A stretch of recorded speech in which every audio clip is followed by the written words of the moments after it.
Hey, I'm Max. And I'm Kat. We're your AI hosts here at Gut Check Daily. All our content is written and reviewed by a board-certified gastroenterologist. Today we're talking about why remission in Crohn's is complicated, a short guide. Quick reminder, this is educational content, not medical advice. Always consult with your doctor about your specific situation. Let's start with the big idea. Remission in Crohn's isn't just one thing. It's at least 4 different layers. Yeah, and this is why someone on Reddit can say, "My scope is normal, but I feel awful," while another says, "I feel great, but my MRI is a mess," and both can be telling the truth. Layer 1 is clinical remission. That's how you feel. Mostly normal stools, minimal pain, decent energy, not living in the bathroom. That's the day-to-day test. Can you work, sleep, leave the house without scouting every bathroom on Google Maps?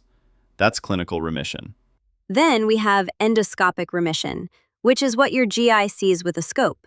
No ulcers, no raw inflamed patches, the lining looks healed.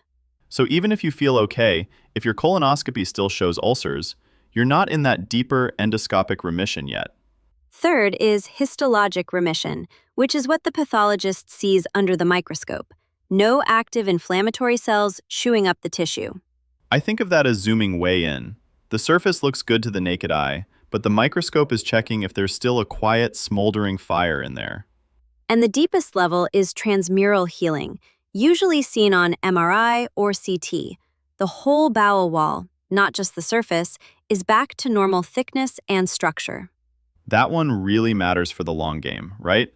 Because thick, chronically inflamed walls are what set you up for strictures, fistulas, and surgery down the road. Exactly. Each extra layer, endoscopic, histologic, transmural, adds more protection against those complications over the next decade, not just the next week. So let's tackle the confusing part. Why do symptoms and inflammation so often refuse to match up? One big reason is location. Crohn's loves the small bowel, and a lot of that area isn't easily reached by colonoscopy, so inflammation can quietly progress while you feel okay. That's the scary, silent damage story. You're living life, maybe a little tired, and then suddenly you're told you have a tight narrowing or a fistula that's been brewing for a while. On the flip side, there are people who feel absolutely miserable while scopes, labs, and imaging look pretty quiet for Crohn's activity. And that's where all the overlap stuff comes in, right?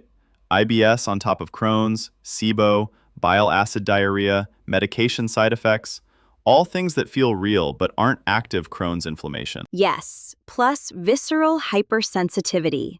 Basically, the nerves in your gut are turned up too loud. And perianal Crohn's, which can flare even when the intestines themselves look calm. So, if you're told your tests look good, but you still feel awful, that's not gaslighting. It's a sign you and your GI need to explore those other explanations. Let's go through the tools we actually use to monitor Crohn's, because each one has blind spots. Starting with fecal calprotectin, that stool test everyone loves to hate. It's helpful, but not perfect, especially if your Crohn's is only in the small bowel or around the anus. Right. Calprotectin reflects inflammation in the gut, but it can miss isolated small bowel or perianal disease. And it can be elevated for reasons other than Crohn's. Then you've got CRP and blood work. Also useful, but some people are just non-CRP responders and stay normal even with clear inflammation.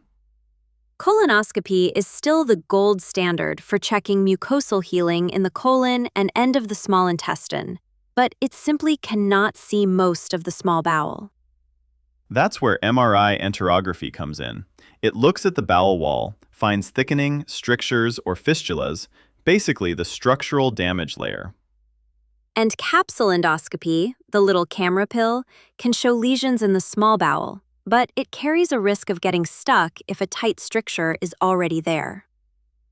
The takeaway? No single test works for everyone, every time. What really matters is looking at trends across multiple tools plus your symptoms.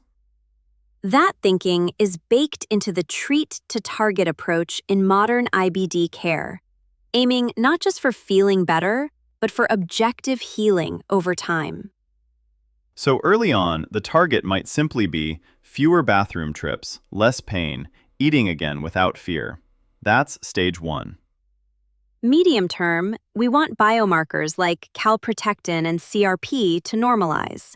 And long term, when feasible, to see endoscopic or even transmural healing.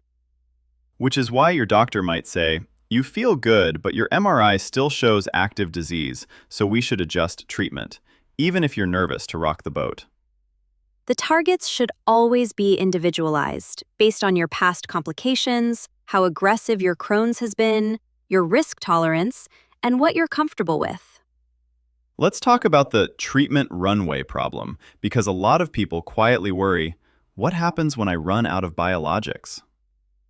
Over a lifetime, many patients will cycle through multiple biologics. Some lose effect due to antibodies, underdosing, or genuine disease progression. And strategy matters. Combination therapy and proactive monitoring can help keep a drug working longer instead of waiting until things are on fire to adjust. We do have more options now, like IL-23 inhibitors, JAK inhibitors, and newer fistula-focused treatments. But they don't erase the need to plan ahead. It's a balancing act. Escalate early enough to protect your gut wall, but not so chaotically that you burn through every option in just a few years. Speaking of the gut wall, let's hit strictures and fistulas, because that's where surgery often enters the conversation. Strictures are narrowings. If they're mostly inflammatory, meds can sometimes open things back up. But if they're fibrotic, scar tissue, medicine usually can't reverse that. Those fibrotic strictures often need endoscopic dilation or surgery. And fistulas, abnormal tunnels between organs, frequently need both surgery and medical therapy together. And surgery is not failure. For many people, it's what finally lets them eat without fear and get their life back, especially when it's paired with good monitoring afterward. Exactly. After surgery, ongoing surveillance and sometimes restarting biologics can reduce the chance of Crohn's quietly recurring at the new connection. In real life, monitoring frequency changes over time. Early in treatment, you might do calprotectin and labs every few months, plus a scope or MRI to confirm healing. Once you're in a stable remission, those tests are usually spaced out, and the plan is adjusted based on how severe your Crohn's is, how reliable your biomarkers are, and yes, what's affordable. This is where that GI visit checklist can really empower you. Let's pull out a few standout questions listeners can bring to their next appointment.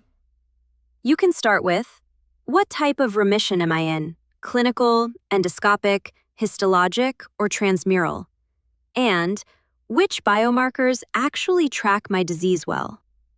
Then, what's our target for the next 6 to 12 months? And if I flare, what's the rescue plan and when do I call? That turns panic into a playbook. Also, ask to review your actual colonoscopy, MRI, and biopsy reports, and discuss how today's choices affect your 5 to 10-year outlook and next-line therapy options. And don't forget cancer screening and cost. What's my cancer surveillance schedule? And how do we monitor effectively within my budget? Are absolutely fair questions. Because Crohn's is a decades-long condition, the goal is not just to feel okay now, but to prevent damage that could cost you bowel, surgeries, or quality of life later. The sweet spot is combining your lived experience, how your body feels, with objective data, and adjusting therapy before complications show up, not after. And that's what makes remission in Crohn's complicated but also hopeful. There are many ways to measure it, and many points where we can intervene. That's it for today. I'm Max. I'm Kat. For more gut health insights, visit gutcheckdaily.com. Thanks for listening.